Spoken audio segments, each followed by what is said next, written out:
Hoi there, it's Skyward Shield. Welcome to a new Football Talks. I am joined by Bill. Say hello, Bill. Hey, hey! Alright, Week 12's in the books. I hope you all had an enjoyable Thanksgiving. I enjoyed it more so for the games than I did for, more so than the actual Thanksgiving itself. You know, I'm more of a Christmas dinner type of person. Yeah. But anyway, let's get down to business. We are about to enter December. By the time this video goes up, it will have already been December, I think. And Yep. anyway, let's get started. Let's start with the Thanksgiving games. The first one of the slate, the Lions and the Vikings. It seems every game must go to the fourth quarter. It is a law for the Lions this year, as it did come to the fourth quarter, and we had our first interception during a tie in the final minute of the game by Darius Slay that made the difference and got the Lions in field goal range, and Matt Prater trying to attain his GOAT status gets the game-winning field goal, and that's all she wrote as the Lions to win 16-13. Bill, how would you say this game really went down? This game really was told, and it really was set up not by the players themselves. The players themselves were great. You know, the Lions defense played really well. Uh, the Lions offense was kind of mediocre, which they've not put a solid full game together yet as either an offense or a defense. But the game was really defined by the referees, and really the big referee decision that cost the Lions a lot of momentum and maybe to establish their offense. The second, uh, not the first Not the one what caused looked by like a Ziggy Ansah. turnover. That would have been his first Yeah, sack. He still doesn't have one. it was it was a forward pass. I'm totally not going to go after the referees about that because it was the correct call. It was a forward pass. But the one that cost the Detroit Lions a lot of momentum was the interception that was nullified by a penalty, which gave Minnesota the football back. That was a garbage penalty by a bunch of garbage referees. I mean, this referee crew was really bad, and it showed, and it was kind of embarrassing that it happened during the NFL's three premier games on Thanksgiving Day. Uh, but the typical referee screwing over the Lions consistently happens week in, week out. If no matter what team the Lions are playing, the other team gets the calls. Minnesota, I think, had two penalty calls in that game, two or three, something like that, and Yeah. the Lions got the majority of the freaking calls again, and it cost us a chance at a touchdown. It cost us a chance Hold on a sec, at Bill. any sort. Alright, Bill, continue with what you were saying. Right. It really cost us a chance at getting offensive momentum, but it allowed Minnesota to score a touchdown, and that really set up the game to be as close as it really was, because really that game was not close. The Lions defense clamped down on Sam Bradford and the Vikings offense really I badly. I think people are sleeping on this Detroit defense, which for the most part of the year hasn't been good. But I just want to say it's been getting better, and it doesn't even have players like Levy, and I don't even know if he's going to play. I don't feel like he's even going to play again for the rest of the year. I want to put in perspective some of the Lions scores if I can. Head? Let's take a look because there's one game I can say where the Lions defense was bad and where the Lions offense was good. That was against the Rams, which it was just touchdown for touchdown every quarter except for the very end of the game where the Lions with that field goal that made the difference. But let me show you some of these points at the end.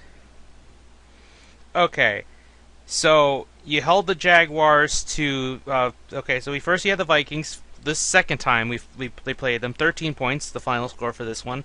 But then you play the Jaguars before that 19 points.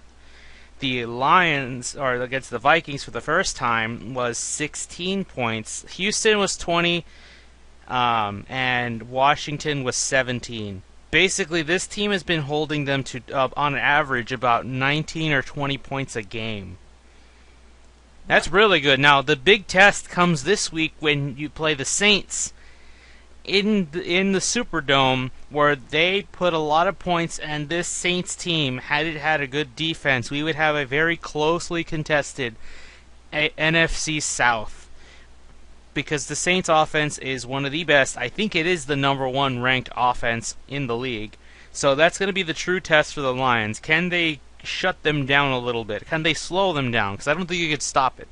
I don't think you could stop Drew Brees in his place. But if you can slow him down, that's where I can validate this defense. But I just want to point that out. This defense has been getting better and better, and it's been by the younger players, not by Ziggy Ansah, who was disruptive, mind you. They called a sack away from him, which should have been his first sack, but I'm just saying this defense is something not to be ignored with anymore. I think it's better, and Right. I'm hoping when it comes to crunch time in Week 17 against the Packers, they show what I mean. Exactly. Well, their defense, has been playing really well. I feel it's a stretch to say that the defense is going to win this game for the Lions. I think it's more if the Lions offense shows up this week, they have a shot. If they don't show up this week, they're done. And that's all I'm gonna say because I feel like the strength of the Lions defense is the run defense, and the run defense is useless against a team that doesn't run the football very much in New Orleans. You know, so but Amir getting back to Abdullah, the though, other, Bill, he may return this, at least, if not this game, he should return against the Bears on the 11th. Which and I here is want him for this final stretch, Bill. You need him to recreate that running game identity. yeah, definitely he's the key piece in the Lions puzzle. Because I'll be honest. I mean, maybe if you play someone like Washington, you could scrape a win. But in the playoffs, you need that run game too. Because if you're a one-trick pony, they're going to be ready for everything you have. So sure, you can get away without a running game for the regular season. Become playoff time, you need all your weapons on standby. But overall, the Thanksgiving game, though, the Thanksgiving game was really, really lackluster. It started out with a bang, and then it kind of was a dull game Until through the the very middle, and end. then it got really exciting at the very end. Yeah, but I'm just gonna say Sam Bradford he's not a bad quarterback for these Vikings, but because they don't have like someone like Stephon Diggs, they don't take many risks. This is a conservative football team. I thought Mike Zimmer was this give it like go for it all type of guy. At least like I guess you call him an onion hanger. But for the most part of this game, he did not go past the sticks that often. Even when it was like third and short, he never really threw past the sticks. His players had to run to them, which, as I will mention, I mean that worked for them. As I will mention later on in this part, one other team has been doing that, but they've been doing it badly. But that's frustrating. I mean, it looks productive on paper, but really, it is a sham. It is not going to work against better defenses, and it's especially not going to work in the playoffs. So I would say, especially if the Vikings lose to the Cowboys on Thursday, I will write them off. I will stick a fork in them. I will say they're done for the year. Till next time. Right. Yeah. But anyway, Bill, anything else to say on the Lions? I actually want to know who do you think was the MVP for this game? Who was the MVP? I would say Darius Slay because he got the pick. Really, it was that bad of a game for the offense that I can't really say anything for anybody besides Darius Slay.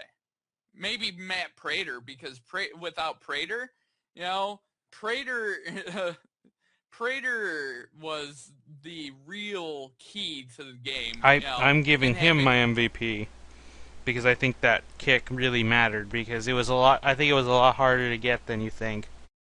yeah, oh yeah, But anyway, let's move on to another Thanksgiving game. This one was one of the highest rated games of the year. The Cowboys and the Washington football team. What a show, Bill. What a show. This was a yeah, back and forth almost kind of shootout, but if you look at the stats, it feels like it feels like this game was closer, but the score says otherwise because if you know anything, that the Washington football team, this is what killed them. This is why they lost the game. They missed too many opportunities in the red zone. They also missed field goals. I want to say they missed 3 or 4. I know they missed 2, three. but they missed 3. Had they got at least 2 of those, they actually would have won the game. Because the third quarter, or for a part of the game, the Cowboys were quiet. They contained the Cowboys a little bit, and then the Cowboys just erupted again. But the Washington football team, I know everyone wants to bequeath that Dallas is the greatest team ever this year, and that's fine. But I just want to point this out. This is the thing fans should take away. The Washington football team put over 500 yards of offense on this defense. This defense that you're saying is so perfect, bend but don't break, this thing should have broken. But the problem is Washington's kicker he is a, how do I put, he's easy to pressure. He has missed so many kicks this year. He missed, I think, against when he played the Lions, and I know you saw him miss the chance to win the game against the Bengals, which means they would be 7-4 and not 6-4-1. And now you see him miss 3 kicks here. So you know what? Everyone's putting shit on Blair Walsh. Well, guess what? It's not a good year for kickers in general. I mean, Dan Bailey's doing it, Justin Tucker's doing it, Matt Prater's doing it, no problem. But the other kickers are just struggling very badly. It's unfortunate, but Yes. he needed to make those, and I think he knows that he is losing his team. He's losing games for this team. Because, I mean, my favorite play of this game wasn't even from a Cowboy. It was from Washington. I will say this. I think I'm a bit of a fan for Deshaun Jackson because he's just cocky when he gets a touchdown, especially against a division rival. He stuck it to them because the Cowboys blew that coverage. They left a wide open Deshaun Jackson. How bad is that? That's like leaving Jerry Rice to go down the field for 80 yards untouched. That's how bad it is when you leave them wide open like that. They will make you pay, and it's horrible, Bill. But that's when the Washington football team was back in this. But Yeah. I'm just saying they just needed to get those turnovers, or hell, they just needed to get in the end zone more often. If they did, they would have actually stole this game from the Cowboys, and the Cowboys would be 9-2.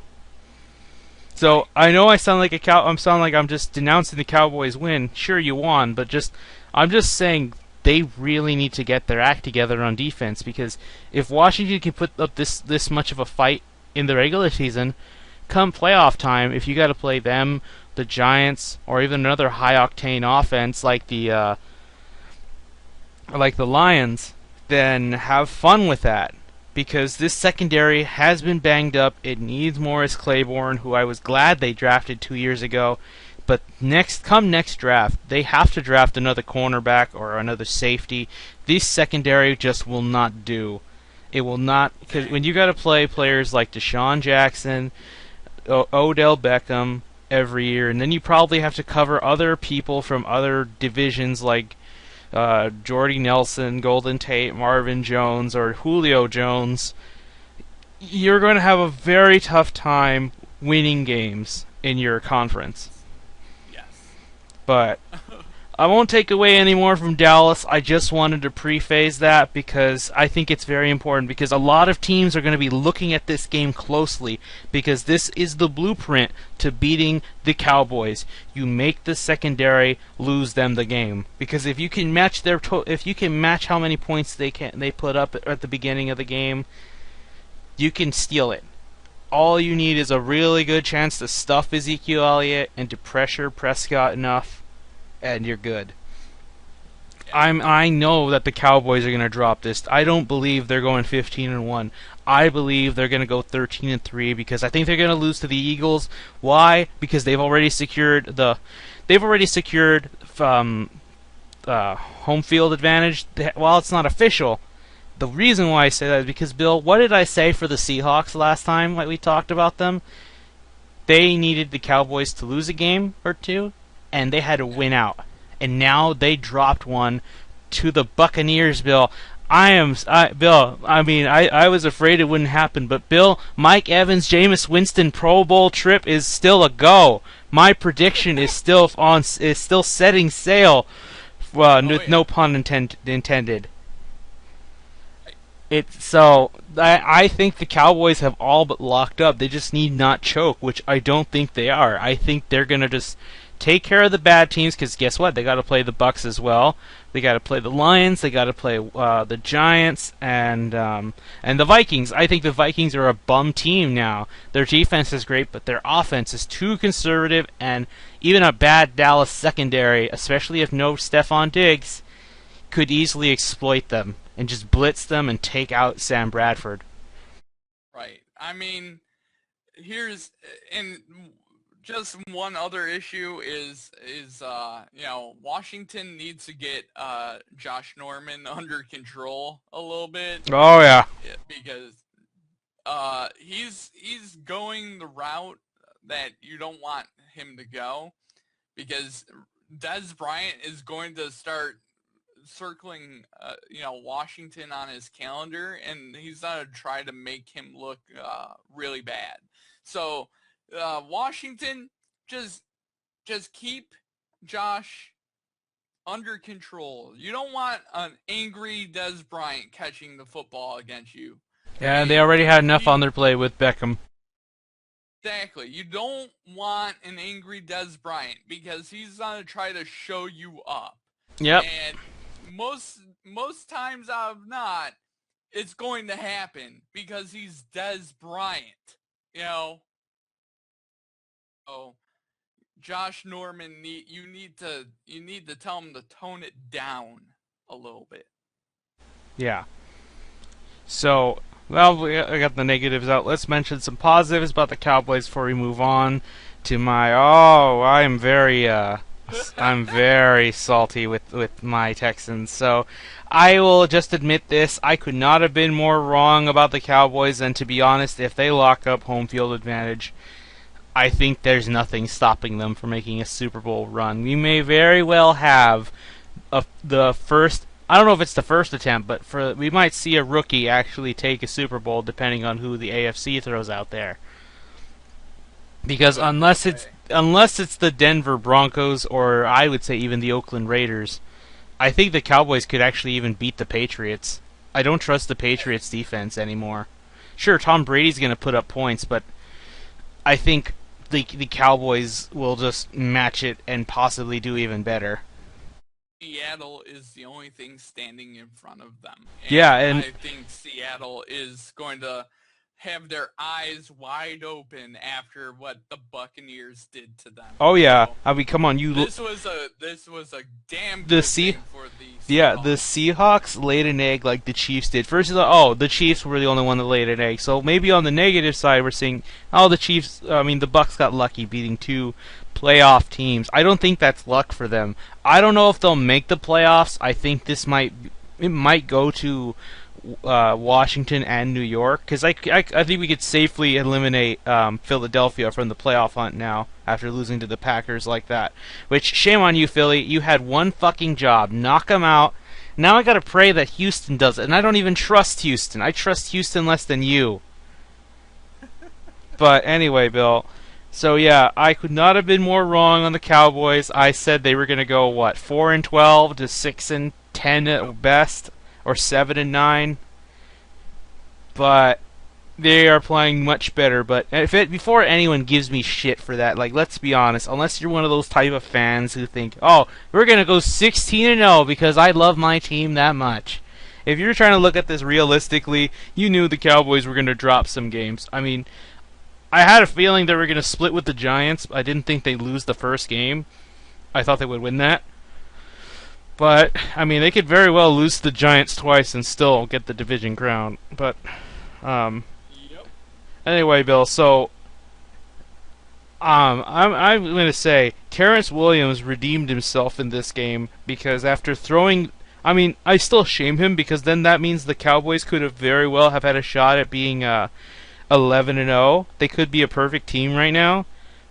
But, you know, Terrence Williams had to throw that game away, which I don't think they'll lose sleep over it now since they've pretty much all but secured the secured home field advantage. But I don't think there's much to stop them now. Ezekiel is running over players. You have the whole catching core playing great right now. I'm pretty sure you may as well nominate the whole Dallas Cowboy offensive side of the ball to the Pro Bowl because I think they're all playing Pro Bowl years, and knowing how these fan bases are, I wouldn't be surprised if there's not a single Cowboy on the offensive side of the ball that doesn't make the Pro Bowl because it feels like they're all going there at this rate, right, Bill? Bill, Yeah. Right. you okay? No, no, I said right and it never registered. So. All right. Well, anyway, so let's move on. Let's move on to the Sunday games, and oh boy, it's time. Bill, should I start with the rant, or should I give some context before we get into it? I think you should give some context and just rip them to shreds then. All right, so yeah, this was a game I thought the Texans had locked up because the Texans play so much better at home, and this was a bad secondary. But I mean, leave it to Brock Osweiler to make any secondary look like an elite defense. I mean, Joey Bosa was quiet, but not even Dwayne Brown or the whole fucking offensive line could contain him. This guy was a monster. I think they were reminded of J.J. Watt when they had to block him in practice. But the difference was that was practice. Not even J.J. Watt's gonna play 110%. He's probably gonna go 90% on you or 99%. He's always gonna hold back just a little bit for you guys. But no, now you know what it's like. But anyway, so this was a horrible game on all sides. The Texans defense, AJ Boye, who has been one of the sneakiest, highest rated corners in the league, up there with Aqib Talib, would not get his hands off the faces of the wide receivers for the Chargers. He had 3 penalties for hands to the face. Keep your hands to yourself, man. Put them on the shoulder or something. Just don't grab. You push, but you don't grab. In fact, on the face mask, you don't even push at all. You don't even put them that way there. It's a flag. Even if you don't touch them, if it looks like you're touching them, they're gonna throw a flag about, I would say, 8 times out of 10. They're not gonna take a chance and assume you just missed it. I mean, come on. One guy barely got a finger on Aaron Rodgers. Couldn't even grab him with his ring finger, and they still threw a flag. And what did that lead to? Hail Mary touchdown to win the game against the Lions. You don't take chances like that. So there's my shame on the Exactly. defense. The front 7 did all they could. They did what they could. They tried, but I think the secondary, I've mentioned it since the beginning of the year, I think they were a problem. I really missed Kevin Johnson because I really wanted to see if he would grow, and I think he was growing, but he had a re-aggravated foot injury, and he's out for the year. So that's short one secondary player. And I don't know if Kareem Jackson, Jonathan Joseph are just getting too old, but I feel like they're not playing as elite as they were last year. And with the fact that AJ Boye is causing so many flags, because the first half a lot of scores by the Chargers were done by Texans penalties, especially when they should have been out. When they should have went 3 and out. Nope, they got a 15-yard penalty. Guess what? Now they're on your side of the field. Good job. But now let's get into the offense. More specifically, the quarterback. Because, Bill, I'm going to read to you the pros of why you shouldn't bench Brock Osweiler according to, and this comes from Nate Burleson. And I respect Nate Burleson, Bill, because I remember he's one of the few people who were defending the Lions, saying they were always in it since the beginning of the year, and I credit him for that. But he's saying, look, you invested in this, that he's a long-term project. Sure, he's not producing results, but sometime later he will.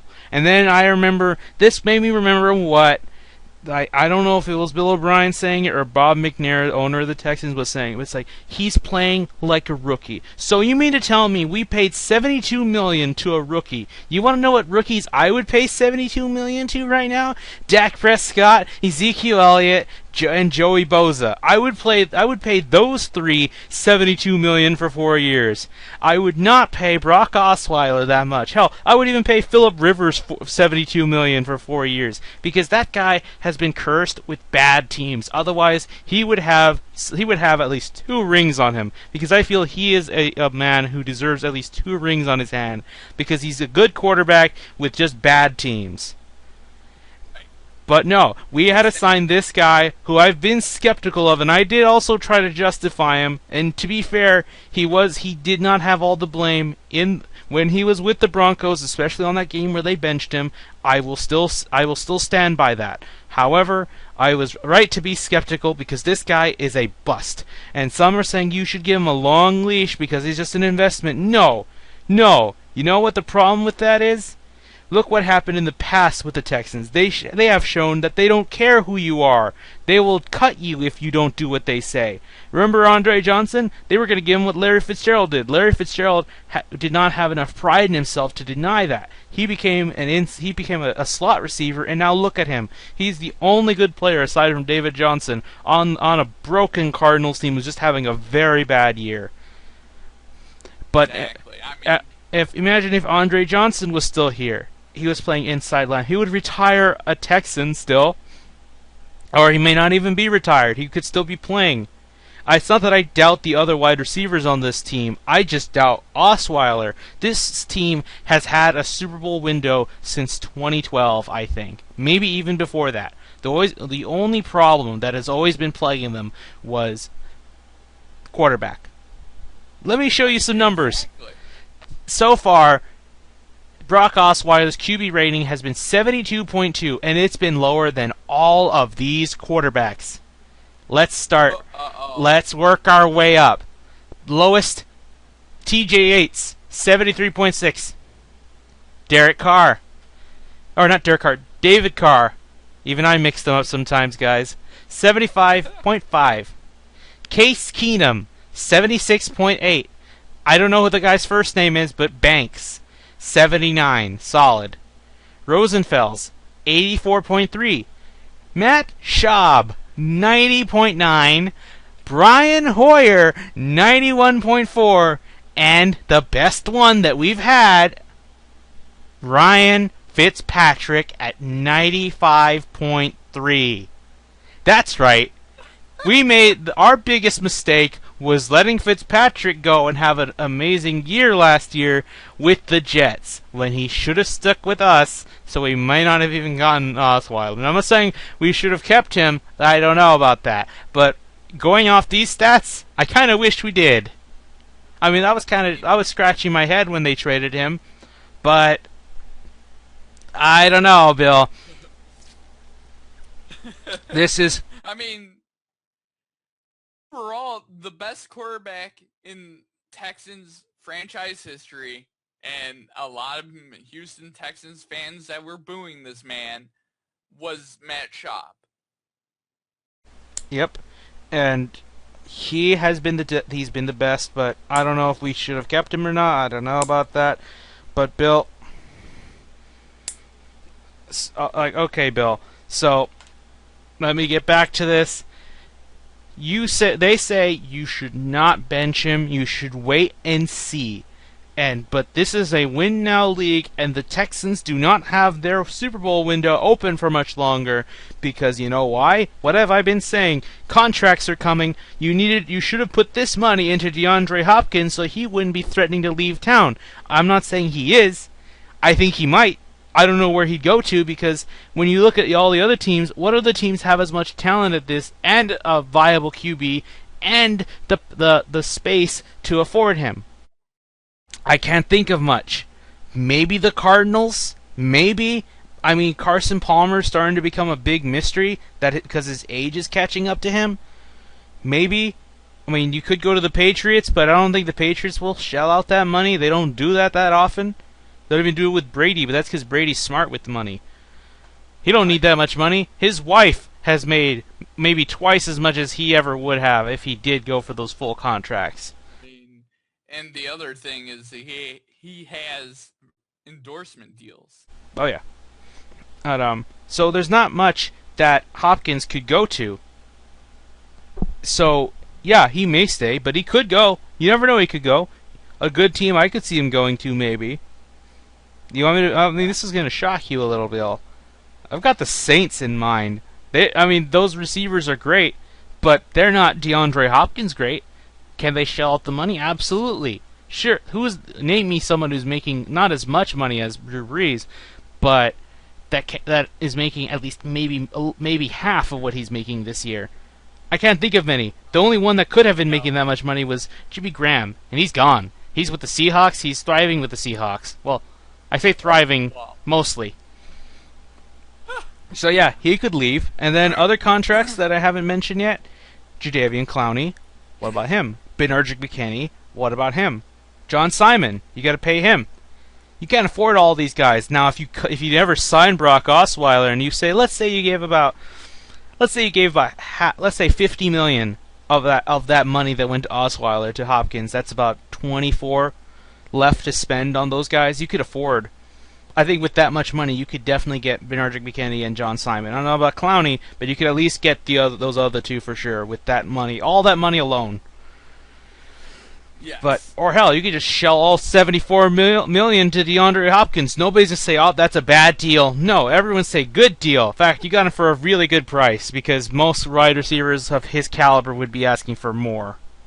Isn't that right, Des Bryant and Demaryius Thomas? Who Demaryius Thomas isn't showing me anything so far. So yeah, here's the thing: they're saying not to mention because he's an investment. I don't care because if you're playing this bad, you're playing worse than all these guys. And Schaub has been in this for a while, and he's been playing consistently better than Osweiler. And you're telling me he's a rookie? We shouldn't have paid $72 million to a rookie. You know why I say we should bench him? First, if his head's not on right, and he needs to fix his game, I would not want him to fix his game in games that mattered because we're hitting December football, and December football matters so much. You only got 5 more games left, and I want to see what Tom Savage could do because I find this season to be a lost season, especially if the Titans keep winning and you keep losing. If we lose, it's fine because I know we might have a shot with Tom Savage, or hell, maybe we lose enough games we have enough pick in the draft to see if we can find somebody else. Or we could just invest in other players that can either protect Tom Savage because he needs a new offensive line on the right side. We need a new right tackle after we lost Xavier Su'a-Filo to that double injury on his knees. I forget what the muscles were called again, but yeah. I want to see what Tom Savage can do, and Bill O'Brien was asked these questions 3 times in a row, shrugged them all off. But I swear, if anything happens to Bill O'Brien because of this season, if Bob McNair thinks it's all his fault for not coaching up Osweiler, I think you could give Bill Belichick Brock Osweiler, and it's only going to be a smoke and mirrors thing. Sure, he might win games, but it's going to come back to haunt him sooner or later. I don't think any coach in the world could truly save Brock Osweiler. I honestly think that. This guy is a bust. He is a backup forever.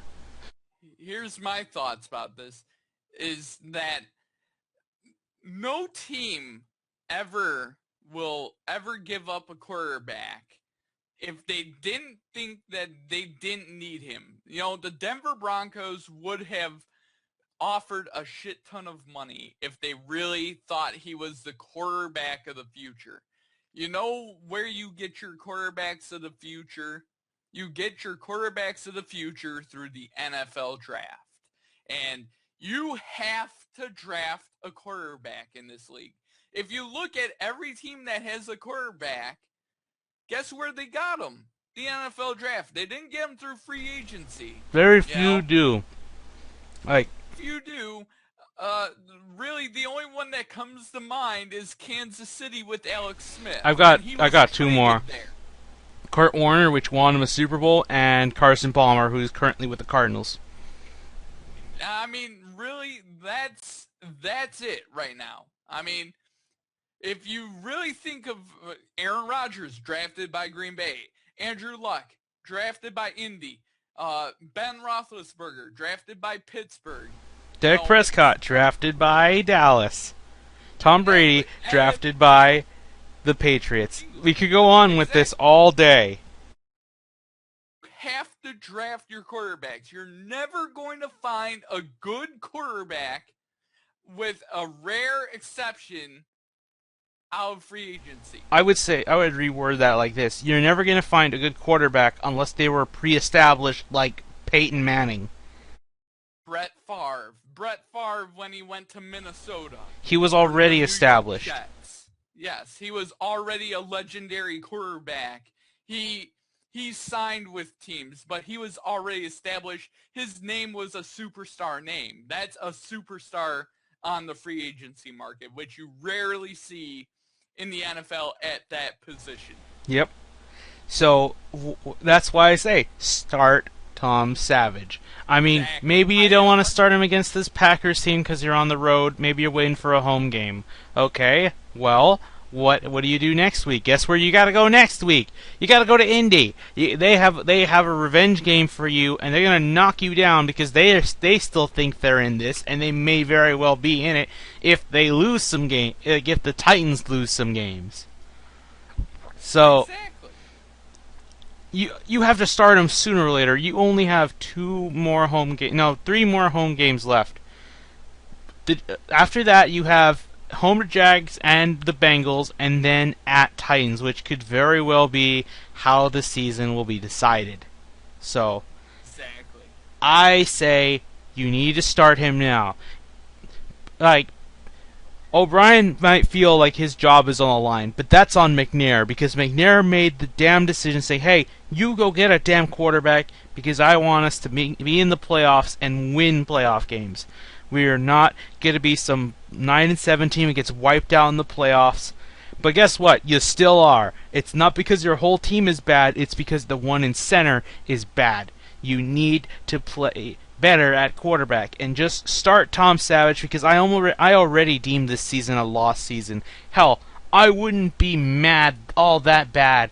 Sure, on a week-to-week basis, I'll be upset, but in the long run, if you went 6-10 at the end of the year, I wouldn't be too upset, because guess what? You're around what? Pick number 12, pick number 10 at best if you're really lucky. That's great. Maybe you could trade up a spot and get a quarterback, though I don't think there are any good quarterbacks this year, so maybe not. But even still, high draft pick, what could you do with that? I don't know, get a really good right side offensive lineman. You could do what Dallas has been doing. Invest in a good line. Maybe that will make your quarterback better, because that's what's also making Dak Prescott play amazing, because most rookies have to play in bad teams. If they're starting in their first year, that's because they have a really bad team.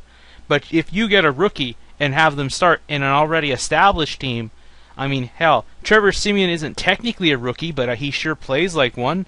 But he's playing good. Why? Because he has an established Super Bowl winning team. Houston's not.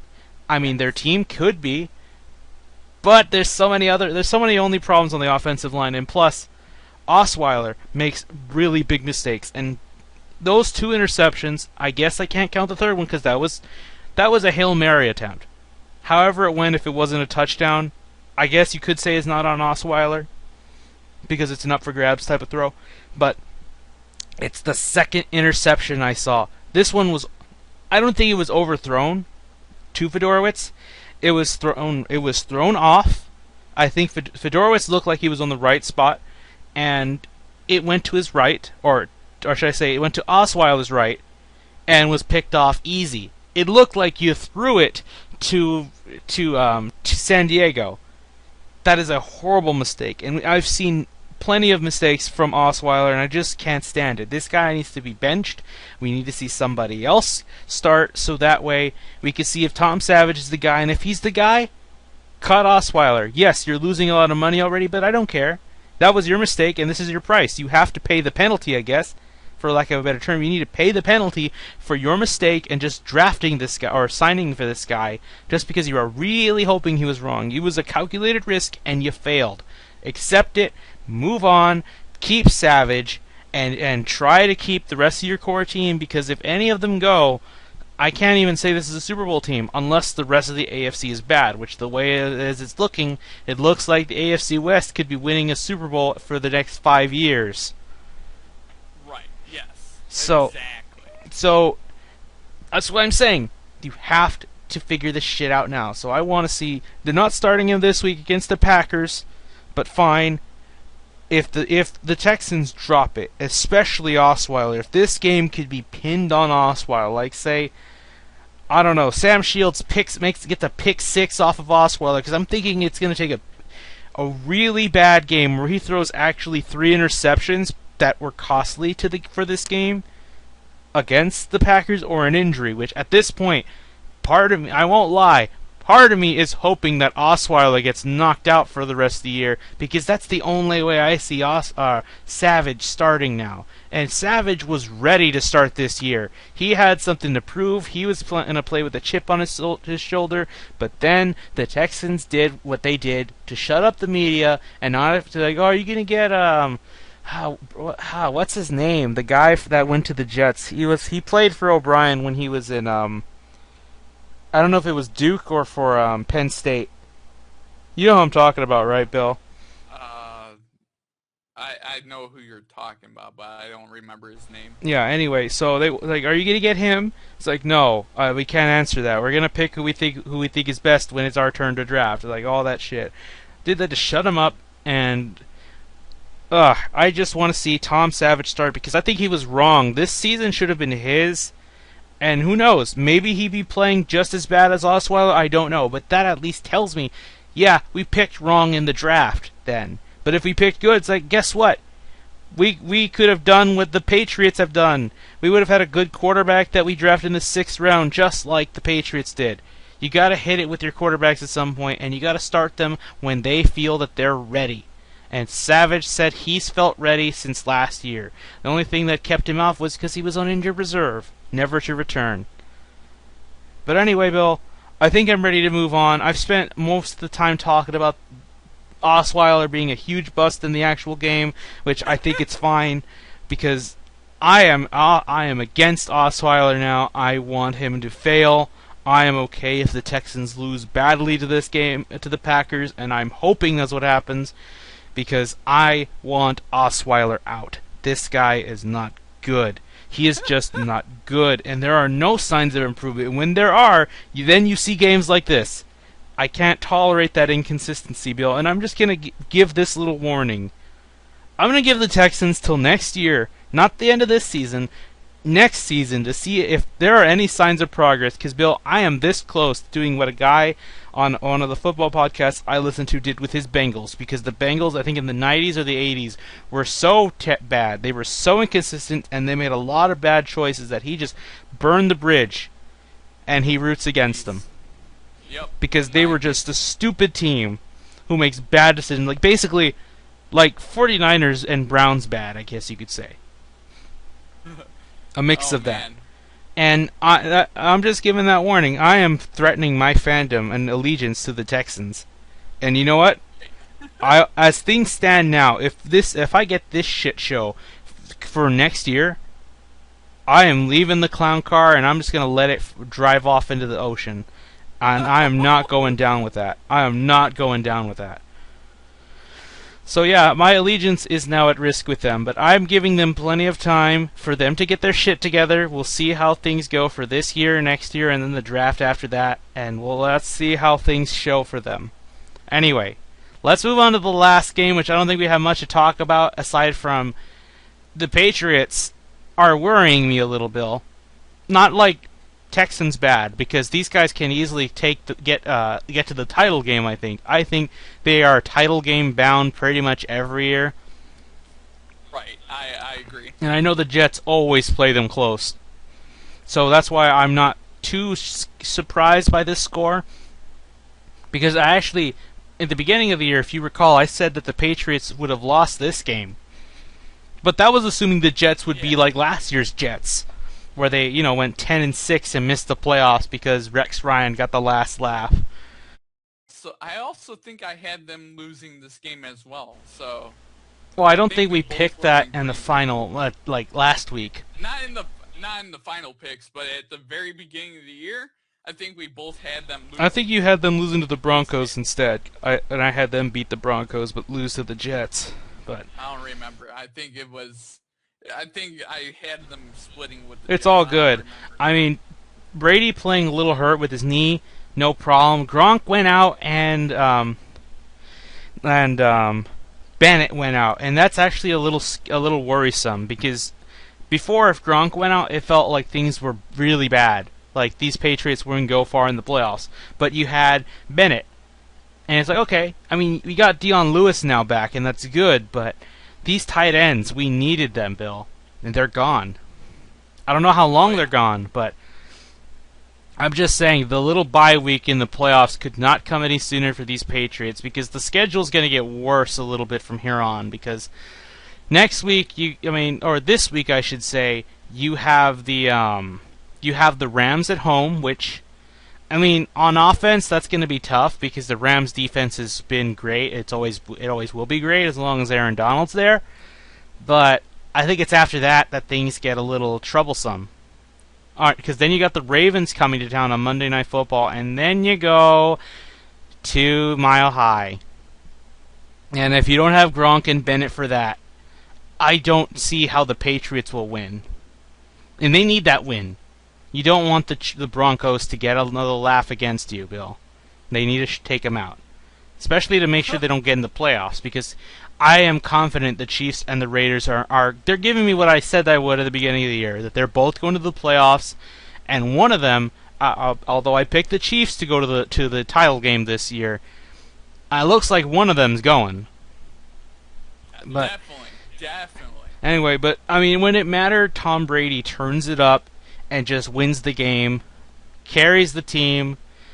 It's going to be sad when he goes because I don't know what things are going to be like for the Patriots. But Garoppolo, when you did see him, it looked promising. So who knows? Maybe it'll feel like nothing's changed all that much. It's just a different name and a different style of quarterbacking. That's about it.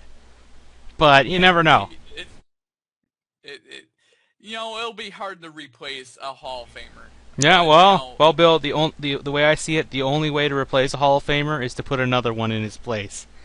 So, like how you replace Peyton Manning with Andrew Luck, which I need to remind the world, it took a lot of luck to not purposely go that bad, but to play that much shit, and to get a good quarterback like him right after. It just shows you the quality of team that was around around Peyton Manning. I think he makes them better. Just his absence alone went from a 13-3 team to a 2-14 team. That is pathetic. Mm-hmm. Anyway, Bill, let's let me get to mentioning this. I think Darrelle Revis, unless he sucks up his pride, takes a price cut, and moves to safety, he has to either retire or he's getting cut. And I don't see many other teams wanting him as a corner, as a shutdown corner, no less. He's maybe a nickel package nowadays, but he's definitely not a starting corner anymore. Yeah, I guess that means the Patriots. I wouldn't say they cut him at the. I guess they cut him at the right time. Usually when the They Patriots cut you, that means you're probably going to be a shell of your former self. Which that sounds very morbid, exactly. but in this case, they were right. Sure, the first half of last year, he was playing great, but then you saw the fall when they went to Houston and Hopkins made him look like a joke. And that was no one-time fluke. That turned out to be like a consistent thing, a sign of things to come. I mean, overall, the Jets are just not a good team. But they played a inspired game. You gotta give them credit for coming out and wanting to play against the I Patriots. would hope that they don't fire Todd Bowles because I don't think this is on him. I think they are also, like Houston, a quarterback. Well, in this case, a cornerback as well. Quarterback and a cornerback away from being a playoff contender. Because, to be honest, I think they should have made the playoffs, but they blew that last game when it mattered. So, yeah. I don't think they're a bad team at all. They just need to get better quarterback play, and they need some help in the secondary. But yeah, anyway, so I think that's all to mention on the Patriots, which is kind of shocking. We don't talk the Patriots that much, but I'm thinking starting now we're gonna have a lot more, or not this week, but starting next week you get to see the Patriots play some real playoff contenders like the Ravens, the the uh, the The Broncos, and the Broncos. Dolphins. Yeah. Teams vying are fighting. These guys, those three in particular, are going to fight. They're going to go out for blood because they want to get a playoff spot badly because either their divisions are too close to call or the wild cards are too close to call right now. But speaking Yep. of, sooner or later we're going to have to do the playoff prediction, like who's in and who's out. That should be fun. Anyway, Oh Bill, yeah. let's mention some of the last week's games that were like on Sunday. Because Pittsburgh, I mean, without Andrew Luck, we knew that was going to be like that, a blowout. Yeah, that was a bloodbath. Well, one-sided bloodbath. Yeah. Anyway, Bill. So, we mentioned it earlier. The Seahawks only putting 5 points. Technically, they only put 3 points of offense on the Buccaneers. I don't think the Bucks played good defense. I think the Seahawks just had a really off game on offense. They looked really bad on But offense. Bill, I mean, I am hopeful now that we have Jameis Winston becoming a Pro Bowl player, just like Mike Evans. My prediction of both of them and Derek Carr and Amari Cooper going to the Pro Bowl together, I feel like it's coming true. I mean, everyone's riding the coattails of Marcus Mariota, but I was just like, yay, you're forgetting about the first overall pick. He was the first pick for a reason. Why can't we have two good quarterbacks in this league that were drafted the same year, you know? Why do we always have to have a Peyton Manning? Who's the Peyton Manning? Who's the Ryan Leaf? Why can't they both be like that, Bill? Why can't they both be great? Right? exactly. I'm like, why can't we? I mean, we can't have a perfect world because if we did, it'd be you would have Cleveland winning a Super Bowl, you'd have the Titans winning a Super Bowl, you'd have the Texans winning one, and the Lions winning one every year. But we can't. We don't live in that world. But let's at least have some good drafts. But anyway, speaking of other teams, Bill, how about those Raiders? Derek Carr, Yeah, I thought when he went out, I thought, oh no, they're going to drop a game, and it's not because they just played a bad game, but because they lost their quarterback. But, I mean, Derek Carr just does what a good football player does. I'm hurt a little bit. I'm not out with something like, say, I'm not out because, like, medics are keeping me out. I'm coming out. I'm coming back out. I just need a glove, and I'm throwing the ball like it's like nothing ever happened, Bill. Like, who was the guy that lost a finger, just had it get patched up and or uh, taped up, and he went back out again for the Bears? that is Ronnie Lott. He just did that. I mean, he didn't lose a finger, but you know, he went back out there, I mean, won the game against the Panthers. A good game. That was probably the most Panthers game you could have in terms of the offense being. No, I don't mean it in a bad way. I mean like they were like last year's Panthers for a moment there. So you see, it's there. yes. They're hiding. They're hiding. but it takes some certain circumstances for them to show up, Bill. Exactly. And And and then lastly, Bill, how did the game go like that, Bill? The Sunday night football game that got flexed, it turned out to be for the best because the Chiefs pulled an upset somehow. I don't know how they did it. The game was like innate for the first half of the game, but Justin Houston came back and he was just as good as Von Miller. 3 sacks, got a safety. It was incredible. Now this is the part where I say the Chiefs are going to be for real. I've been vying for them being the one who wins the division. I think they can if they beat the Raiders again. But definitely a possibility. yeah, because if they lost this game to the Broncos, I would be actually concerned about my prediction of the Chiefs winning the division. I still want that to be right, even if I would like the Raiders to win, but I want to be right, Bill. I want to be right. I want to get most of my early season predictions right, which I'm not getting the 49ers getting the first round because Bill, those Browns, I mean, I feel bad I feel bad for what's his name again? I'm forgetting. The coach for the Browns. Jackson. Hugh Jackson, there you go. I feel bad for him. He was crying a little at 0-12. I know they don't want to go 0-16, but I think it's their fate, Bill. I mean, there's only one game I can see them winning, and that's against the Bengals. But come on, I want to believe Andy Dalton can do it. If they lose to the Browns, Bill, I'm just gonna say it was probably on their kicker because he's the new Blair Walsh right now, missing everything. The Lions fan, I want to welcome Cleveland to the club. And then they're the worst team in the history of football, and I don't ever have to ever hear about that team ever again. Yeah, but Bill, so back to this game for a second. The Chiefs, I don't know how they got that final drive in and that touchdown. I agree with the call, but I wouldn't have been surprised if that was called the way it was, Bill. You know, where if they said, "Oh, he did not have control," so it was like, or not in control, he had it in control and at the 1, so they would have had 1 second to spike the ball, which they probably wouldn't have done. Would have been crazy if that happened, Bill. That they lost the game because of a call like that.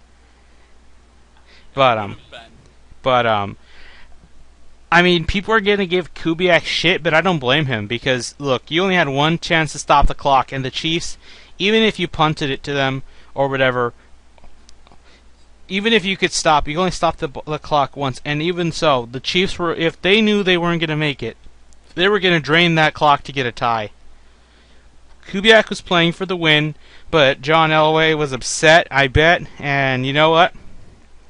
You just blew it. Denver blew a 3-1 lead. But Right. but yeah, Bill, I'm just gonna leave it at that. I am afraid of these Chiefs now. They think they're for real because they got Justin Houston back.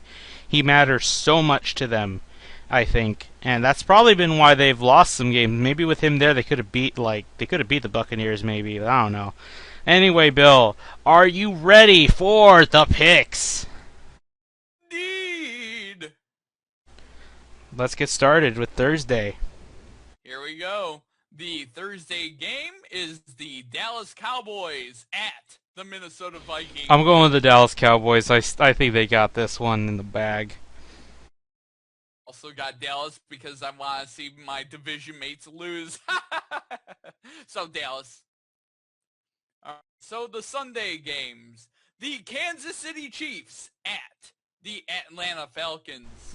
This one's going to be good, Bill, but as much as I was praising those Chiefs, I'm going with the Falcons. I think with this, they're going to get back to that comfy lead over the division, and I don't think they'll secure a playoff spot yet, but I'm just going to go with these guys. It's going to be a good game, though. I think this is going to be a really good game. I think Tyreek Hill is a superstar in the making for the Chiefs, and Julio Jones is a superstar, and I'm going with the is a superstar in the Atlanta Falcons. All right, Bill. All right. So next up, we got the Detroit Lions at the New Orleans I Saints. think this game is very close, but I'm going to give it to the Lions. As long as Mm, as long as the offense matches what the Saints put up, they have to. They have to. If they get behind for too long, I just don't see the Saints getting their foot off the gas. But I'm going to go with the Lions. I just trust them to pull another fourth quarter miracle. Also going with my Lions. The Saints defense is really bad, and I think it's gonna be another fourth quarter game, and I can't handle It's this just the anymore. law. It's just the law this year. So next up, the Los Angeles Rams at the New England Patriots. I think the Patriots have this in the bag. By the way, user consensus shows that only 3% of people believe the Rams will win. So, So, what do you mean to tell me is that like half of LA thinks that they will win? Not even half. Maybe 10% of LA thinks they win because the Patriots are going to win, and Tom Brady will be the most winning quarterback ever. I've also got New England. It's going to be, I think, pretty easily. So next up, the Denver Broncos at the Jacksonville Jaguars. I have Denver. They're going to take care of business pretty easy, especially after getting an ugly loss to the Chiefs. They're going to get back on board for the playoff hunt and just beat a really bad Jags team and get a pick six off of Blake Bortles. Denver easily crushing Jacksonville. It's going to be a laugher. All right, next up, the Houston Texans at the Green Bay Packers.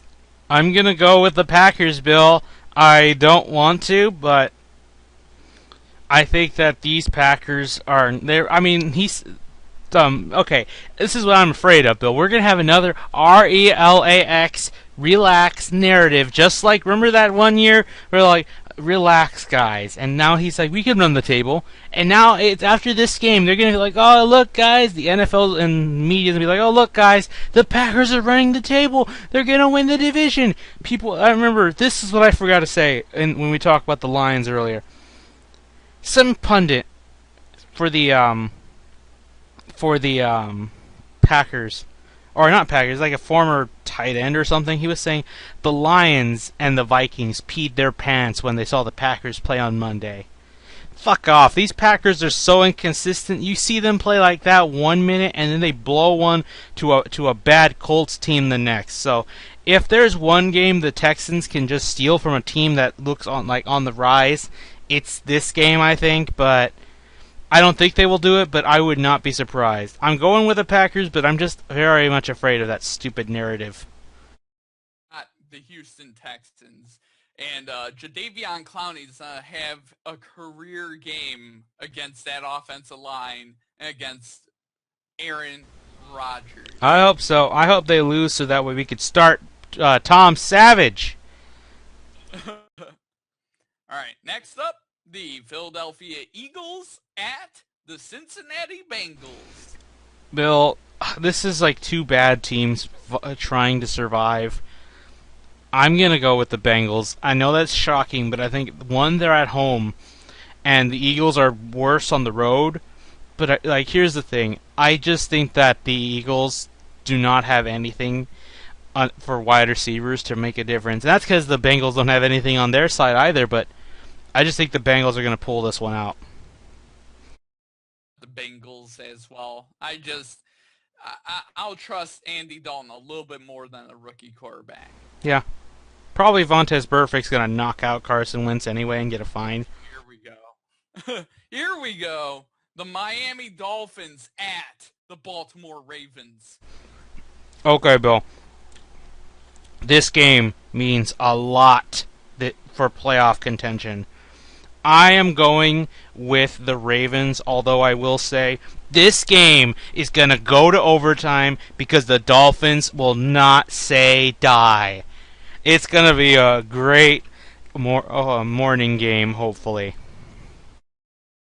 I've got the Baltimore Ravens as well. I agree 100%. It's going to be a great game.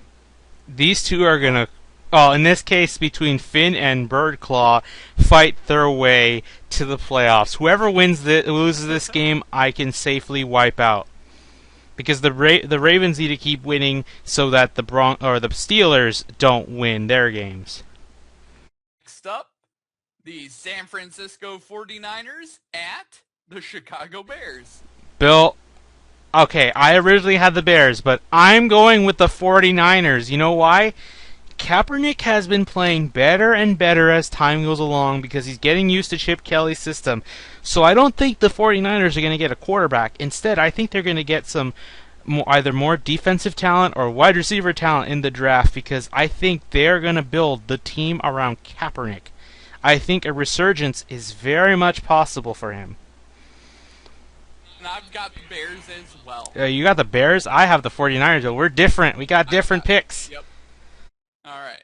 So I got the Bears. Next up, the Buffalo Bills at the Oakland Raiders. Good game, I think. The Tyrod Taylor and LaShawn McCoy are really a really good duo, much better. And Sammy Watkins is back now, so this Buffalo offense is, I think, one of the more underrated ones. But I'm gonna go with the home team.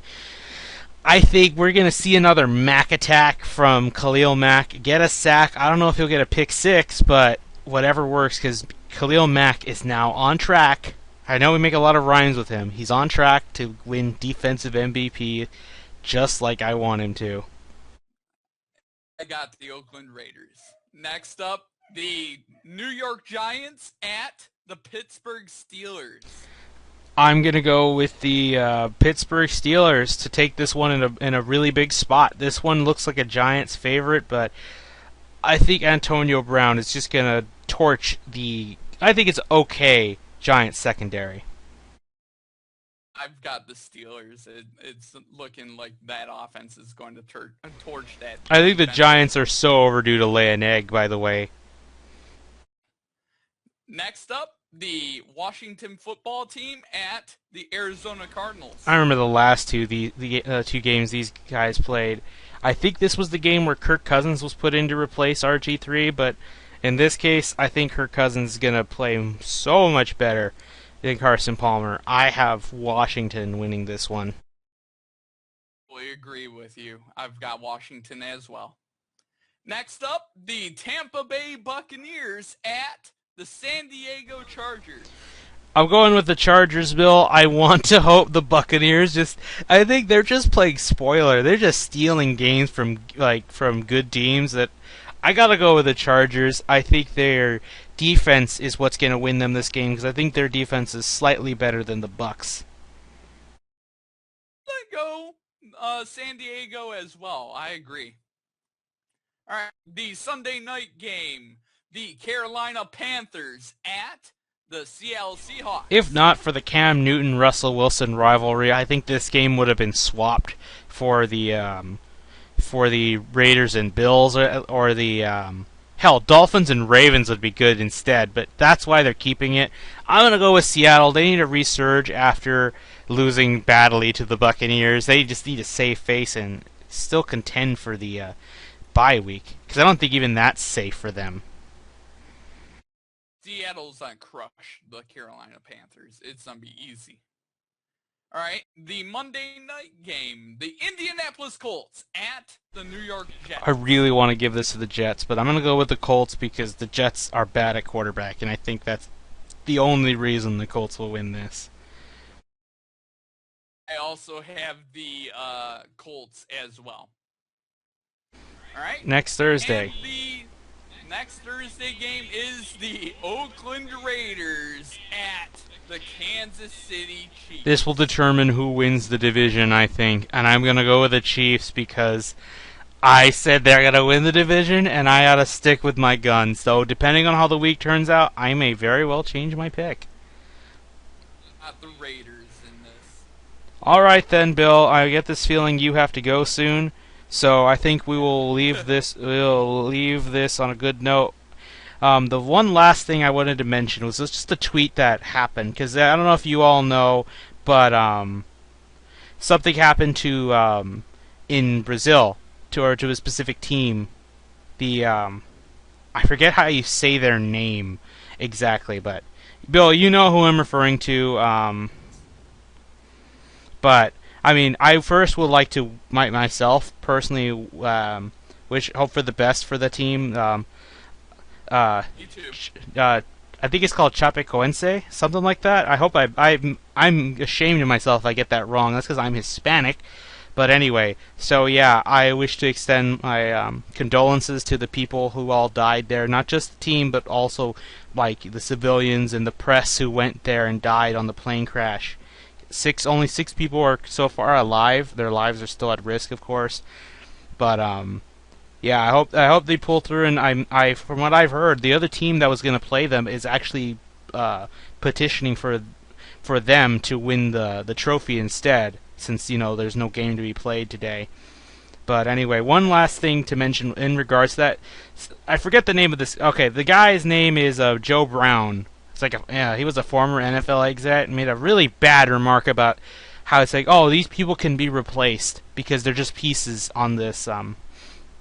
They're just pieces, and that bothered me too. But the Patriots, Bill, people give the Patriots shit, but I really like how they said, poor choice of words and disrespectful to all who lost lives. Players are not stock.